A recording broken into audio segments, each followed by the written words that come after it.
Alright, today's reaction was very weak, both on the main indices and on the stocks that are on our radar. We see the SPY failing miserably to break through its main resistance points, while the QQQ fails miserably to materialize a bottom signal just as it is in a very good support zone. Now you may ask, is there still time to react? Well, of course, but we need to see clear technical evidence to support a bullish thesis, and so far we have seen nothing interesting. So let's see what's happening right here, right now, and work through the possible scenarios, always paying attention to the technique and using strategy. If you don't know me, my name is Nathan. It's a pleasure to see you guys over here. Welcome to the Finance Hydra channel, where we study and work on the market always with technical evidence and strategy in an unbiased way, without guesswork or unfounded beliefs, alright? Just facts and charts. Welcome to the Finance Hydra channel. Now, as we can see here, the SPY and the QQQ, they are both very ugly today. SPY couldn't break the previous resistance level around 562, which was this gap resistance over here, and of course we also couldn't materialize a new all-time high. We got very close, by the way, but in the end of the day we lost momentum, and we are closing below these resistance levels over here, and that's a very bearish signal. Of course, the trend is not bearish yet, it is just a very ugly reaction, but the trend is still bullish because SPY is still above its most important support levels, namely the 21 EMA, the exponential moving average, which is still pointing upwards, by the way, and this key point over here, 554, which in my humble opinion is the most important support level because it was the previous top level over here on August 1st, and it has been acting as a support level multiple times over here. August 19, August 21, 22, and yesterday as well, when we collapsed over here just to find a support level around the 554 again. Therefore, this key point over here is gonna be very important. SPY will only turn really bearish only if we lose these two support levels over here, 21 EMA, 554. Similarly, the QQQ is also around a crystal clear support level, the 21 EMA on the daily chart. To be honest, right now, this reaction over here is not that good, but at least we are trying to stabilize above the 21 EMA. Therefore, the QQQ is still maintaining the bullish momentum. Now, what would be just perfect for the QQQ? It would be just perfect if we do this, alright? A clear higher high, higher low. If the QQQ breaks 484, the previous top level over here from August 22, August 21, and the previous top level from July 23 over here, then we're gonna trigger a bullish pivot point, a crystal clear higher high, higher low, a classic trait of a bullish momentum, of a bullish trend, and in this scenario we could easily materialize a nice bullish leg to the all-time high area.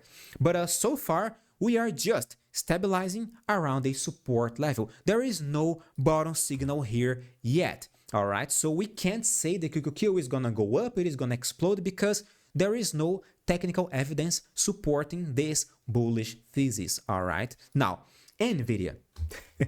This one over here is collapsing more than 6% right now the moment I'm recording this video, and we don't see the slightest bullish reaction. We only see a massive bearish candlestick pattern losing its most important support levels, namely the 123, which is a short-term support level, alright, which was this bottom level over here, better seen on the 1 hour chart. Crystal clear support level 2 times over here. Right now the 21 EMA on the 1 hour chart is clearly pointing downwards. In fact, yesterday we found a resistance level below the 21 EMA, and that's a very ugly signal. Right now we are losing the 21 EMA on the daily chart along with the 120, the previous top level, which is not acting as a support level right now today. So maybe the principle of polarity in technical analysis is not gonna work here in this particular case on Nvidia. Well, mainly because the volatility is very high, all right? It just reported earnings, so we can expect a high volatility. But to be honest, I was expecting an even higher volatility, all right? I was expecting a drop of 10%.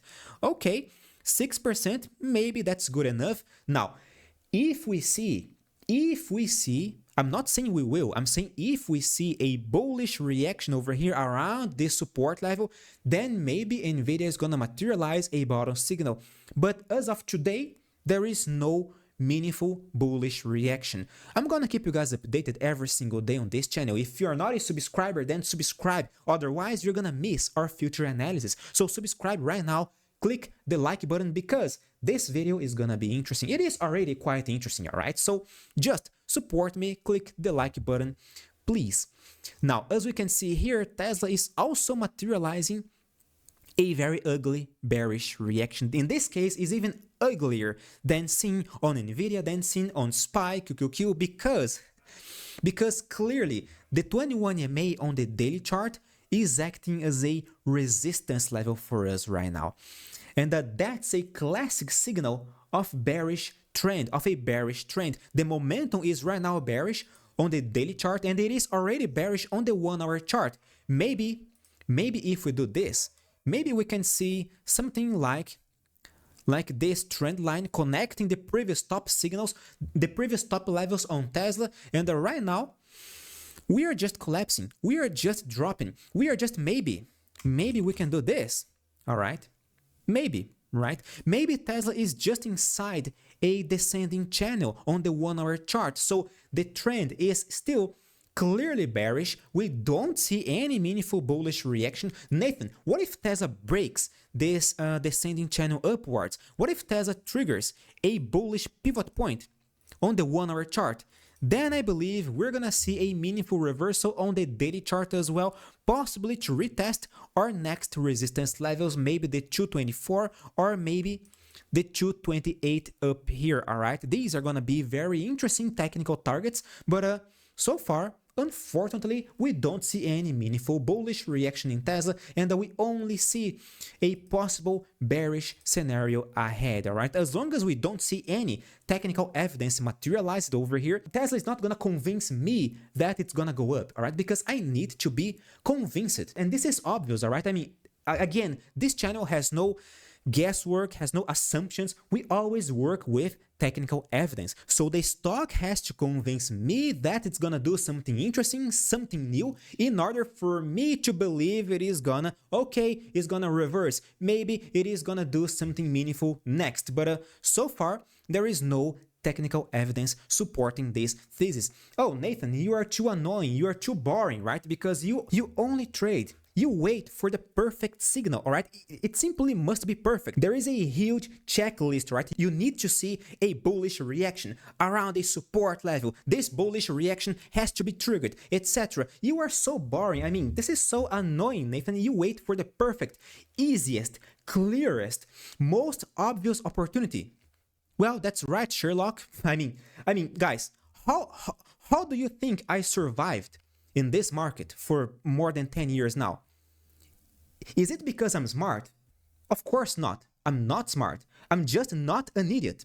There is a difference over here. Do you see the difference? I'm just not an idiot over here. If you are not an idiot, you will be just fine over here, all right? But this is why I always wait for the perfect opportunity to materialize, and we always work with technique, risk management. We always wait patiently for the best opportunities around. This is how we do over here. And for you who want to learn how to identify the best opportunities in the market, I've made a complete ebook on technical analysis for you for free. It is totally free. You don't have to pay. Check out our website for more details and take the opportunity to try out our service, our membership service for free as well, because there we apply the theoretical learning to real life. We teach you in theory and in real life. It's free. The link to our website is in the video's description.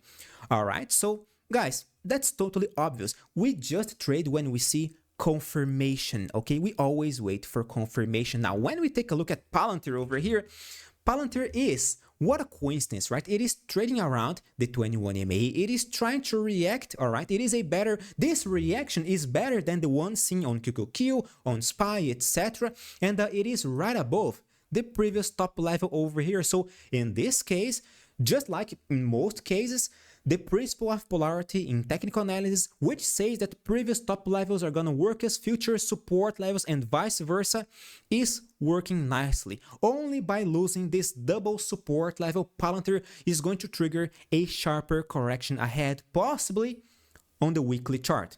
All right, but so far, so good. We are still above our main support levels, just like the QQQ, just like the SPY, all right? They are still above their main support levels. Only by losing these key points, only by losing our most important support levels on the daily chart, we're gonna see the market turning bearish again, possibly again triggering a sharper correction on their weekly charts as well. So from now on, let's pay extra attention on the key points mentioned in this video, and I'm gonna keep you guys updated every single day. So again, consider subscribing if you're not a subscriber, click the like button to support me, download our complete ebook on technical analysis for free. Just take a look at the video's description. Thank you very much for your audience, my dear friends. Stay safe. See you guys tomorrow.